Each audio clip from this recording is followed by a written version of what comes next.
사랑해 주님 감사합니다. 절망 가운데 흔들리지 않는 이유가 있다면 주님께서 우리를 붙들어 주심이고 또 우리에게 선한 능력으로 역사하시는 줄 믿기 때문입니다. 오늘도 주의 은혜를 사모하며 이 자리에 나왔사오니 성령 하나님 우리에게 말씀하여 주시옵소서. 감사드리며 예수님의 이름으로 기도했습니다. 아멘. 저희가 이제 복음에 대해서 오늘 복음이란 무엇인가에 대한 말씀을 전하겠습니다. 복음이라 하면 무엇이라고 이야기하시겠습니까? 참 쉬운데 참 어려운 게 복음입니다. 복음이 무엇입니까? 라고 물어보면 뭐라고 말을 해야 될지 사실은 딱히 떠오르지가 않습니다. 영어로는요, good news입니다. 좋은 소식입니다. 네, 복음은 좋은 소식입니다.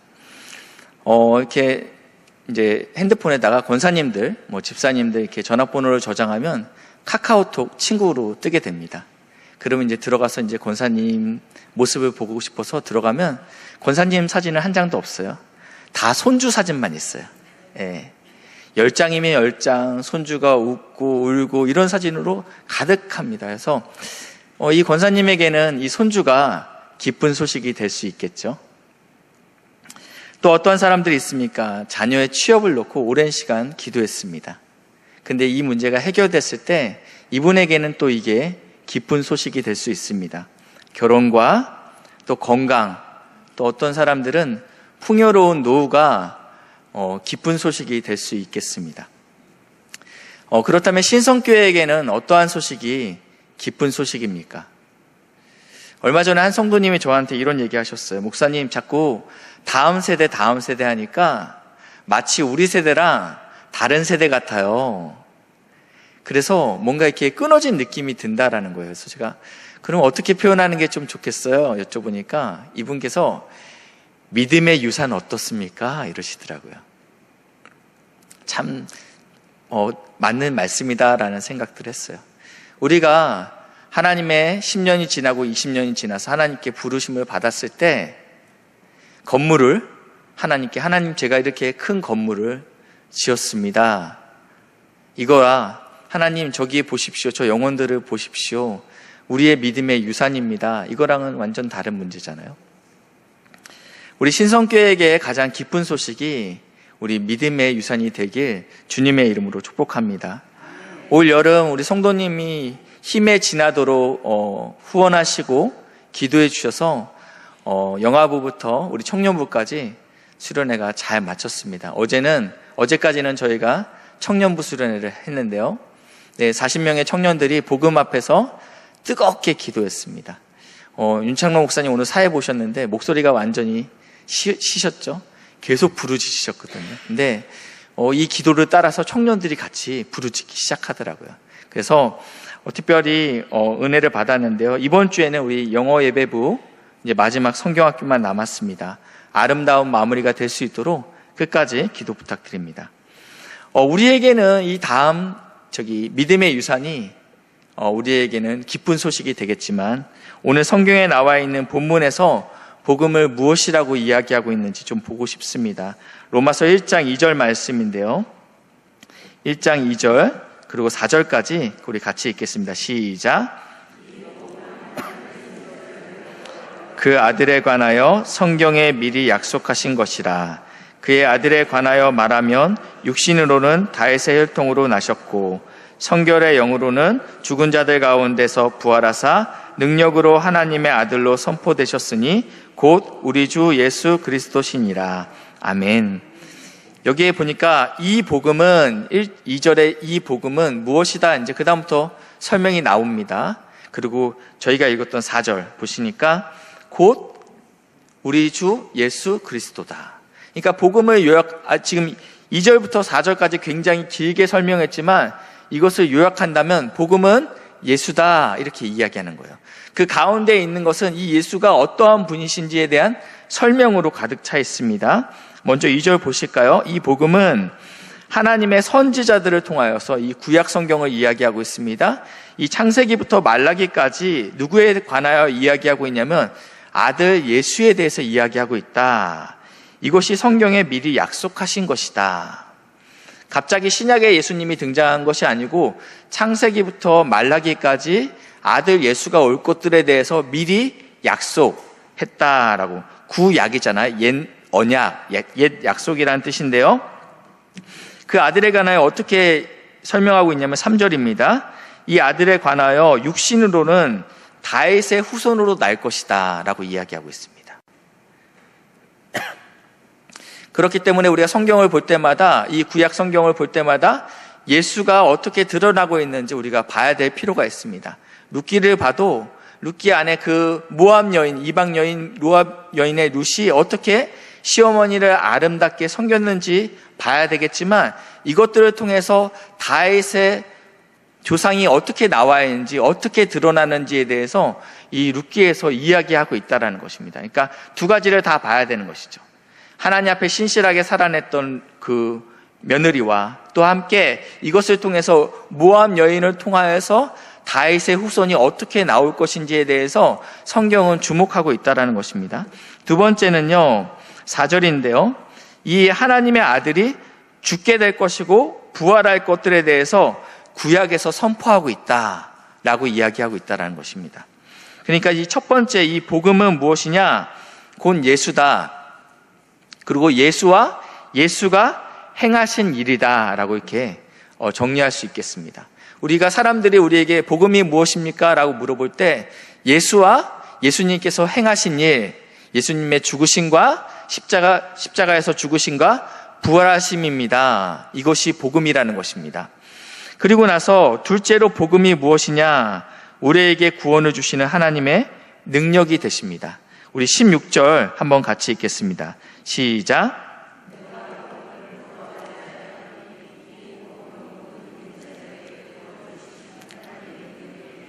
먼저는 유대인에게요, 그리고 헬라인에게로다. 이 복음이 무엇이라고 말씀드렸어요? 예수가 행하신 일이라고 말씀드렸습니다. 이 복음이라는 단어에 예수라는 단어를 바꿔넣어서 제가 읽겠습니다.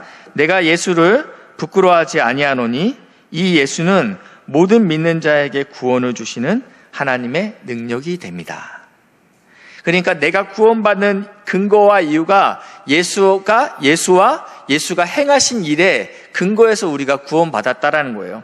그러면 이 구원이라는 단어는요, 제가 사전을 찾아보니까 어려움이나 위험에 빠진 사람을 구하여 줌, 이렇게 표현되고 있어요. 그럼 우리는 지금 어떠한 어려움과 어떠한 위험 가운데서 도대체 건져준다라는 거죠. 제 일상은 굉장히 평온합니다. 저는 이렇게 어디서 구원받아야 될 사람이 아니에요. 야구에 선발 투수로 나온 사람이 굉장히 9회 말까지 굉장히 잘했습니다. 근데 마지막에 제구력이 떨어지고 어려움이 찾아옵니다. 승리 투수가 돼야 되는데 도저히 자신이 없어요. 그때 누가 등장합니까? 구원 투수가 등장해요. 근데 내 인생에 나는 그런 9회 말 같은 상황이 아닙니다. 내 인생은 괜찮은 것 같아요 라고 생각하고 있는데 도대체 나를 어디로부터 하나님께서 구원해 주신다라는 건지 모르겠습니다. 그런 사람들에게 로마서 1장 18절입니다. 하나님의 진노가 불의로 진리를 막는 사람들의 모든 경건하지 않음과 불의에 대하여 하늘로부터 나타나나니, 하나님의 진노가 임하였다라고 표현하고 있습니다. 하나님은 선하신 분이세요. 하나님은 좋으신 분이시고 사랑의 하나님인데 왜 하나님이 진노하셔야 됩니까? 왜냐하면 하나님은 공의로 세상을 통치하시는 분이기 때문입니다. 사랑만 가지고 자녀를 양육할 수 없죠. 오냐 잘하고 있다. 엄마 저 도둑질했어요. 들키지 않았니? 잘했구나. 이건 사랑이 아니죠. 반드시 공의가 필요하다라는 것이요. 하나님은 공의로 세상을 통치하시는 분이기 때문에 죄의 문제를 그냥 넘어가실 수 없는 것입니다. 죄의 싹은 사망이기 때문입니다. 죄의 대가는 죽음이라는 것입니다. 공의로운 하나님은 반드시 죄의 문제를 해결해야 되는데 그 방법이 하나님의 진노라는 것입니다. 이 진노가 누구에게 임합니까? 다시 한번 우리 18절 말씀 보시겠는데요. 이 하나님의 진노가 누구에게 임하냐면 불의로 진리를 막는 사람들의 모든 경건하지 않음과 불의에 대하여 진노가 임한다라고 이야기합니다.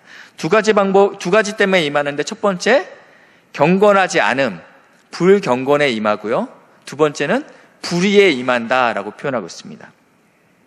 경건하지 않다라는 것은 하나님께 대하여 내가 죄를 지었다라는 의미입니다. 내가 사람에게 지나가다가 장로님이 저를 봤어요. 근데 제가 인사를 미처 못했네요. 근데 장로님이 저한테 이렇게 이야기하세요. 목사님이 이렇게 불경건하세요? 이렇게 얘기하지 않죠. 불경건이라는 표현은 사람에게 쓰지 않는 거고 하나님에 대하여 내가 지은 죄를 이야기합니다. 반대로 불의는 사람에게 하는 것들입니다. 사람에게 지은 죄에 대해서 이야기하는 것입니다. 보시니까 이 경건하지 않은 자에 대한 특징이 로마서 1장 21절입니다. 22절, 23절까지인데요. 하나님을 알되 하나님을 영화롭게도 아니하며 감사하지도 아니하고 오히려 그 생각이 허망하여 주며 미련한 마음에 어두워졌다. 그러니까 내가 하나님을 알아요. 하나님이 크신 분인 거 알고 하나님이 나에게 베푸신 분인지 아는데, 근데 마땅히 하나님께 드려야 될 감사와 찬양이 없다라는 거예요. 그리고 그 마음이 어두워져서 어떻게 되냐면 23절, 하나님의 영광을 썩어질 사람과 새와 짐승과 기어다니는 동물 모양의 우상으로 바꾸었다라고 이야기. 이것이 불경건이다. 마땅히 하나님이 받으셔야 될 영광에 다른 것들이 차지하고 있다라는 것입니다. 목사님, 21세기는 우상을 섬기지 않습니다. 제가 우상의 정의는 하나님이 마땅히 받아야 될 영광의 자리에 다른 것이 영광 받는 것이 우상이라고 말씀드렸는데, 이 시대의 우상은 자식이 될 수 있어요. 하나님을 기뻐하고 하나님께 찬양을 드려야 되는데 내 자녀가 좋은 대학을 갔어요. 기쁘고 감사한 일이죠. 어떠한 사람은 내 부에 모든 중심이 맞춰 있습니다. 하나님이 차지해야 될 인생의 주인의 자리에 재정이, 돈이 차지하고 있다는 것입니다. 아침 드라마가 차지할 수 있고요. 그리고 요즘은 그 자리를, 예전에는 자식이 많이 차지하고 있었는데 요즘은 개가 차지하고 있더라고요. 개가 가운데 딱 자리하고 있어요. 전에 있던 교회에 청년이 전화가 왔어요. 목사님, 저 이번 주에 교회 못 나올 것 같아요. 자매님 혹시 무슨 일이시죠? 제가 일주일 내내 이번 주에 출근하고 야근까지 했는데 저희 집에 있는 그 강아지가 너무 불안해한다라는 거예요. 그래서 오늘은 온라인 예배로 개와 함께 드리겠습니다. 그렇죠. 개를 키우면 산책도 시켜줘야 하고 다 해야 됩니다. 근데 문제는 하나님이 있어야 될 그 자리에 개가 들어와서 차지하면 그건 우상이라는 것입니다. 이렇게 불경건합니다. 두 번째는요, 24절인데요.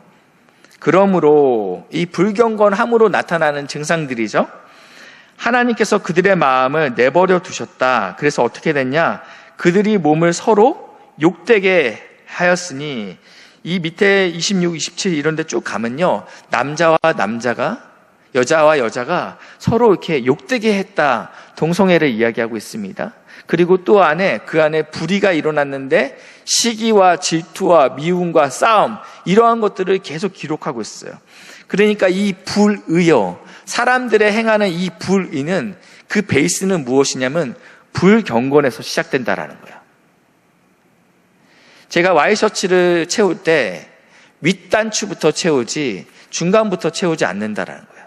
윗단추를 잘못 채우면요, 필연적으로 그 다음 단추들은 계속 한 칸씩 밀릴 수밖에 없습니다. 아파트를 지어도 기반을 잘 다져놓죠. 그 위에 건물을 올리듯이 마찬가지로 반드시 우리가 하나님께 불경건한 자는 불의할 수밖에 없다라는 것입니다. 그렇기 때문에 우리가 하나님을 먼저 사랑하고 그리고 이웃을 사랑해야 된다는 것입니다. 로마서 1장 26절인데요. 이 불의한 사람들이 어떠한지 26절, 하나님께서 그들의 부끄러운 욕심에 내버려 두셨으니 곧 그들의 여자들도 순리대로 쓸 것을 바꾸어 영리대로 쓰며, 이게 뭔 소리일까? 근데 그 다음에 쭉 나왔죠. 제가 27절은 안 올렸는데 남자들이 남자들과 함께 하고 이런 얘기가 나옵니다. 그래 28절, 또한 그들의 마음에 하나님 두기를 싫어하며, 불경건이죠. 하나님 두기를 싫어하는 것은요, 하나님께서 그래서 그 결과가 뭐냐면 상실한 마음대로 내버려 두사 합당하지 못한 일을 하게 하셨으니 불의죠. 이같이 그 나쁜 짓을 하면서 이 같은 일을 행하는 자는 사형에 해당한다고 하나님께서 정하심을 알고도 자기들을 행할 뿐만 아니라 또한 이런 일을 행하는 자들을 옳다 하는더라. 음란하고 악한 세대입니다. 미움과 거짓과 이런 악함이 가득한 시대입니다. 근데 자기들만 행할 뿐만 아니라 남들에게도 너도 해봐. 이것은 죄가 아니야 라고 이야기한다는 거예요. 더 이상 간통이 죄가 아니라고 법원에서 판결을 내렸어요. 죄가 아닌 시대가 됐다라는 것입니다. 하나님은 이런 불경건과 불이한 사람들에게 반드시 진노하십니다. 목사님 그래 보이지 않은데요? 예수 믿지 않는 우리 직장 동료 보니까 굉장히 잘 살아요. 아파트도 이번에 샀는데 집값이 많이 올랐어요. 자녀들은 얼마나 잘 되는지 모르겠습니다. 예수 믿는다고 나를 핍박하는 그 시동생 너무너무 잘 살아요. 하나님의 심판이 도대체 어디 있습니까? 하나님의 진노는 예수님이 재림하실 때 종말론적으로 임하는 건 저도 알죠. 그거 말고 지금 언제 임하냐는 것이죠. 그렇지만 오늘 성경에서는 지금 이 땅에서도 하나님의 심판이 있다라고 말씀하고 있습니다.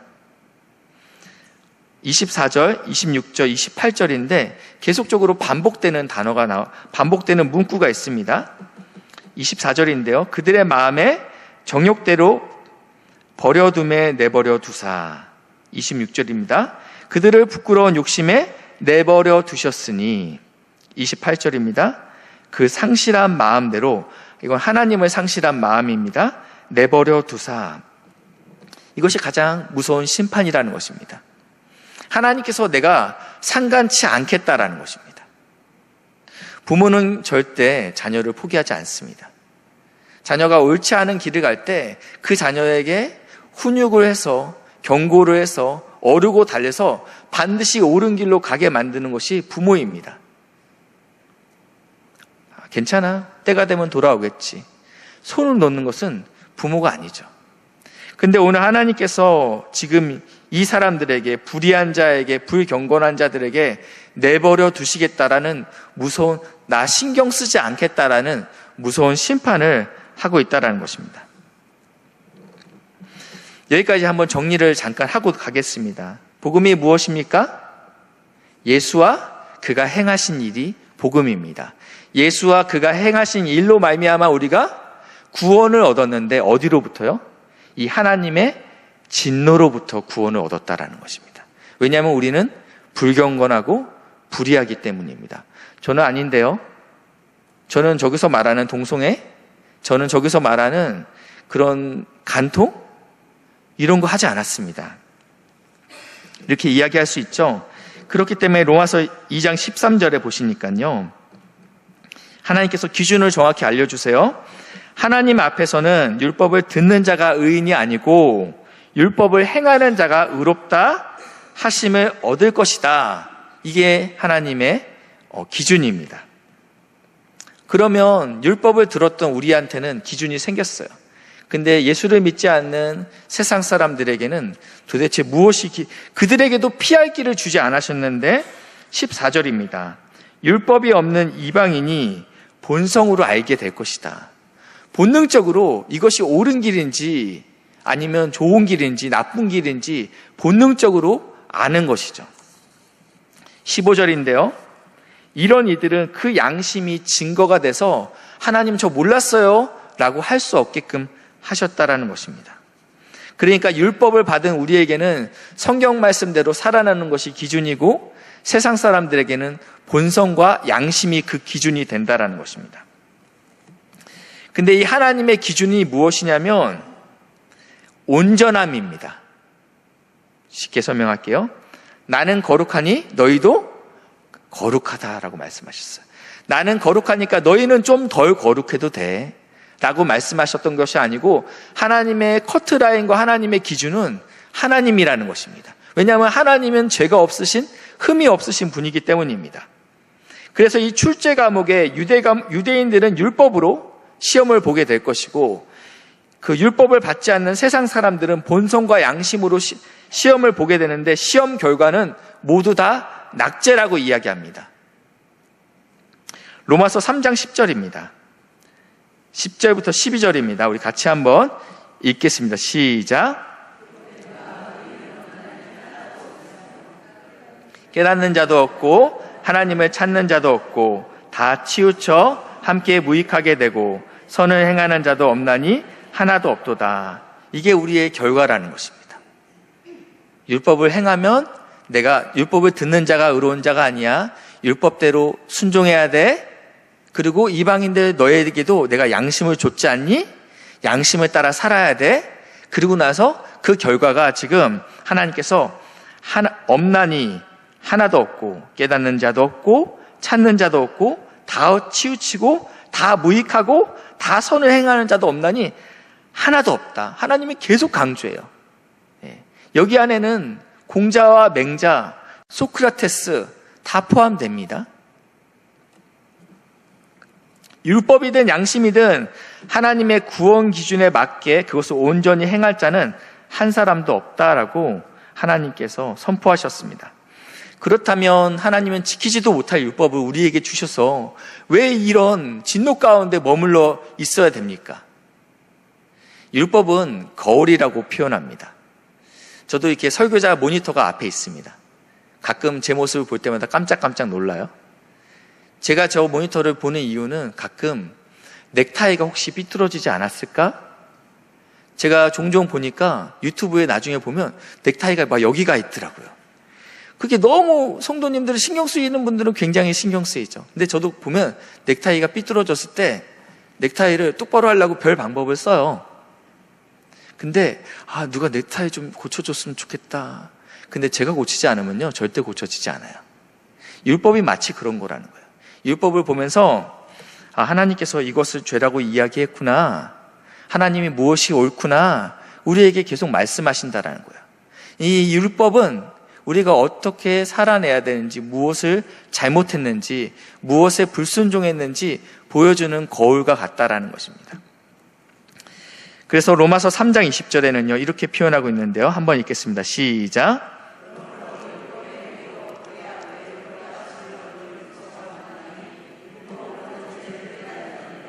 율법을 주신 목적은 너희가 이렇게 이 기준에 도달하지 못했어. 죄를 깨닫게 하기 위해서 주셨대요. 그러므로 인해서 내가 얼마나 소망이 없는지, 내가 얼마나 하나님 앞에 나아갈 수 없는 죄인지 깨달음으로, 그러므로 우리가 그때 나오는 반응이 예수님, 당신이 필요합니다. 예수님, 저는 자격이 없습니다. 당신이 나의 소망이 되어 주십시오. 그러기 위해서 율법을 주셨다라는 것입니다. 율법을 굉장히 신실하게 지켰던 22살의 한 청년이 있었습니다. 길을 가다가 번개를 만나게 됩니다. 사시나무 떨듯이 떨기 시작했답니다. 그러면서 그때 내가 언제 죽어도 이상하지 않겠구나 이 생각이 드니까 그때부터 내 죄의 문제와 내 구원의 문제가 너무 두렵기 시작한 거예요. 이 청년에게는요. 이 두려움 가운데 있다가 내가 이 죄의 문제를 해결해야 되겠다 생각해서 신부가 되기로 결정합니다. 중세시대니까요. 신부가 되기로 결정하면서 내가 신부가 되면 이 구원의 문제를 해결할 수 있을 거라. 죄사함의 문제는 반드시 해결받을 것이다 해서 성찬과 고행에 몰입하게 됩니다. 성찬과 고행에 몰입하게 되는데, 왜냐하면 그 당시에 이 가톨릭의 중세신학은 구원에 필요한 공로를 쌓아야지, 포인트를 쌓아야지 구원받는다라고 이야기했기 때문입니다. 기본적으로 네가 착하게 살아야 돼, 네가 선하게 살아야 돼, 네가 죄를 지으면 지옥 간다. 이게 기본적인 신학의 베이스였어요. 근데 사람들이 늘 착하지 못하지 않습니까? 그러니까 늘 누구보다 이 지옥 갈 거에 대한 두려움이 있었습니다. 그러니까 어떠한 일이 일어나요? 십자군 전쟁이 일어날 때, 야, 너 죄 지었지? 네가 이 전쟁에 참여하면 하나님께서 네 죄를 용서하신대. 그러니까 죽어라 하고 달려드는 거예요. 죽는 길인지 알지만 내 죄의 문제, 내 구원의 문제가 해결된다면 네 엄마 예수님 안 믿고 죽었지? 네가 십자군 전쟁만 나가면 되는 거야. 내가 이 가족의 죄 문제까지 내가 해결해 보겠다 하는 것입니다. 중세에 또 어떠한 일이 있습니까? 면죄부를 팔았죠. 죄 문제가 잘 해결되지 않죠? 여기 이 종이가 있습니다. 이거 500만 원짜리인데 이거 사시면 당신의 죄가 없어집니다. 여긴 1000만 원짜리가 있어요. 이것은 돌아가신 부모님이에요. 좀 세죠? 부모님이니까요. 돌아가셨으니까 더 이상 어찌할 수 없지 않습니까? 그러니까 이 면죄부를 사십시오. 이게 중세 신학이었어요. 나의 어떠함으로 한번 하나님의 선하심을 이루어 보십시오. 이게 중세 신학이었다라는 거예요. 그러니까 이 루터가 굉장히 고행했어요. 열심히 수고하고 애썼는데 하나님의 은혜를 얻어보려고 몸부림쳤다. 그러면서 이 루터가 어느 날 로마의 교황청에 있는 로마에 방문할 일이 생겼어요. 흔한 일은 아니죠. 굉장히 소망을 가졌어요. 내가 여기서 해결하지 못한 이 문제를 반드시 교황청에 가게 되면 해결함을 받게 될 것이다 라는 그러한 기대를 갖고 갔는데, 거기에 빌라도의 계단이 있습니다. 28개의 대리석으로 되어 있어요. 근데 어떠한 이야기가 있냐면 이 28개의 대리석을 무릎으로 기어 올라가면서 기도하면 구원이 임한다 라고 이야기해서, 이 루터는 라틴어로 주기도문을 외우면서 한 계단 한 계단 무릎으로 기어 올라갑니다. 마지막 28계단이 다 올라갔을 땐 그의 무릎이 다 깨지고 또 그리고 찢어졌다라고 표현하고 있습니다. 그때 루터가 이렇게 이야기합니다. 죄사함을 받기 위하여 이러한 일을 해보았는데도 여전히 남아있는 죄의 문제는 기쁨을 사라지게 하고 평강도 없었고 구원의 확신도 없었습니다 라고 이렇게 기록하고 있어요. 스스로 내가 이 죄의 문제를 나의 고행으로 나의 어떠함으로 해결할 수 없다는 것을 깨닫게 되자 루터가 그 다음부터 몰입하게 되는 게 고해성사입니다. 왜냐하면 내가 할 수 없으니까 하나님께 나의 죄를 다 이야기하겠다라는 거예요. 그래서 한 번 하면 고해성사를 하면 막 4시간씩 5시간씩 하니까 나중에는 신부님들이 루터가 고해성사로 하면 도망쳤대요. 지겹다. 얼마나 자주, 얼마나 오랫동안, 얼마나 철저하게 자신의 죄를 조목조목 고하는지 이 고해성사를 듣고 있는 신부가 너무너무 힘들어서 도망쳤다라고 표현하고 있습니다. 근데 루터는 여전히 두려움 가운데 있었는데, 왜냐하면 아무리 죄를 고백하도 미처 고백하지 못한 죄가 있을까봐 두려웠다는 거예요. 리스트를 쫙 했는데 내가 한 개 빼먹었을까봐 그게 자기를 너무 두렵게 했다라는 거예요. 율법 지킴과 고행과 여러 가지를 통해서 하나님의 진노를 피하려 했지만 여전히 두려움 가운데 있었습니다. 근데 그때 루터가 이 로마서 말씀을 연구하기 시작합니다. 로마서 말씀을 연구하면서 오늘 읽었던 로마서 1장 17절, 복음은 예수와 그의 행하신 일이라는 것들을 알면서, 예수와 그의 행하신 일로 말미암아 내가 의롭게 된다라는 것들을 깨닫게 되면서 그는 자유하게 되고, 지금 우리가 믿고 있는 이 개신교, 오직 믿음으로 구원을 받는다, 이 교리가 완성된 것입니다. 로마서 3장 21절 22절 말씀인데요, 우리 한번 같이 읽겠습니다. 시작. 이제 율법에 하나님의 한 의가 나타났으니 율법과 선지자들에게 증거를 받은 것이다. 곧 예수 그리스도를 믿음으로 말미암아 모든 믿는 자에게 미치는 하나님의 은이 차별이 없느니라. 아멘. 성경에서는 율법을 들음으로 의롭다 하지 않고 율법을 행함으로 의롭다 한다라고 이야기해놓고, 그렇지만 너희가 율법을 행하지 못했어. 그래서 율법 외에 다른 방법이 있어. 한 의가 나타났으니, 그것은 율법과 선지자, 구약 성경에 기록됐죠. 다윗의 혈통으로 올 것이야. 그 한 의가, 그리고 그가 반드시 죽고 부활할 거야. 이게 구약에 기록한 한 의라는 것입니다. 그러면서 친절하게 22절, 곧 예수 그리스도를 믿음으로 말미암아 되는 것이야 라고 말씀하고 있다는 것입니다. 말씀을 정리하겠습니다. 의인은 하나님의 기준에 한 명도 없다라고 말씀하셨어요. 우리는 불경건하고 불의한 자였죠. 그래서 하나님의 진노 안에 머물러야 될 죄의 싹은 사망이었기 때문에 소망이 없는 자였습니다. 그때 하나님께서 한 의를 보이셨는데 예수와 그의 행하신 일로 말미암아 우리가 의롭게 됐다라고 말하고 있어요. 이것은 거저받은 것이 아닙니다. 거저받았다라고도 이야기해요. 이것은 우리 편에서 거저받은 것이지만 하나님 편에서는 엄청난 대가 지불을 하신 거예요. 죄 없으신 예수님께서 죄 있는 인간을 위해서 하나님의 진노의 잔을 받으신 사건이기 때문입니다. 이것은 굉장히 비싼 값을 치른 사건이라는 것입니다. 우리에게 부어져야 될 그 마땅한 진노가 죄 없으신 예수님께 진노의 잔을 마시게 된 사건이 십자가 사건이라는 것입니다. 오늘도 나를 대신하여 죽으신 예수 그리스도를 믿음으로 날마다 승리하시는 사랑하는 믿음의 동역자들 되시길 주님의 이름으로 축복합니다.